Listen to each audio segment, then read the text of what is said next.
দার্জিলিংয়ে ডে 2 তে কিভাবে রেডি হয়েছিলাম সেটা আজকে শেয়ার করবো। ভোর 5টা বেলা হাই তুলতে তুলতে আমি রেডি হতে বসে গেছি। আজকে আমি পরবো একটা ব্ল্যাক কালারের কার্গো প্যান্ট এবং মেরুন কালার এই টপটা, যেটা আমি উল্টো করে ধরেছিলাম। ড্রেস পরে চলে এসেছি। এবার মেকআপটা স্টার্ট করা যাক। টোনার অ্যাপ্লাই করে নিয়েছি, দেন ময়শ্চারাইজার অ্যাপ্লাই করেছি আজকে সেটা ফেলে। আজকের মেকআপটা করবো শুধুমাত্র একটা কনসিলার দিয়ে, তার জন্য আমি ল্যাকমির কনসিলারটা নিয়ে নিয়েছি।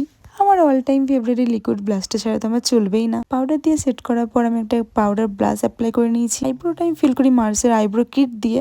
পিঙ্ক আইশ্যাডো অ্যাপ্লাই করার পর আমি আজকে লাইনার ইউজ করেছি, যেটা ছাড়া আমি বাইরে বেরোবো না। সেটা হচ্ছে মেবলিনের মাস্কারা, দেন লিপস্টিক অ্যাপ্লাই করে হাইলাইটার অ্যাপ্লাই করে নিয়েছি। রিসেন্টলি আমি স্মার্ট ওয়াচের সাথে এই ব্রেসলেটটা পেয়ার আপ করে পড়তে শিখেছি, আমার ভীষণ ভালো লাগে। তো থেকে এই কানেরগুলো কিনেছি, বাট মেলাতে কেনা কানেরটাই পরলাম। তো চলো, আমি এখানে একদম রেডি হয়ে গেছি ঘুরতে বেরোনোর জন্য। তো আজকের মেকআপটা কেমন লাগলো অবশ্যই কমেন্ট করে জানিও। যদি ভিডিও ভালো লাগে থাকে অবশ্যই লাইক কমেন্ট চ্যানেল সাবস্ক্রাইব করে দিও। দেখা হবে খুব তাড়াতাড়ি নতুন ভিডিওর সঙ্গে। ততক্ষণ সবাই খুব ভালো থেকো, টাটা।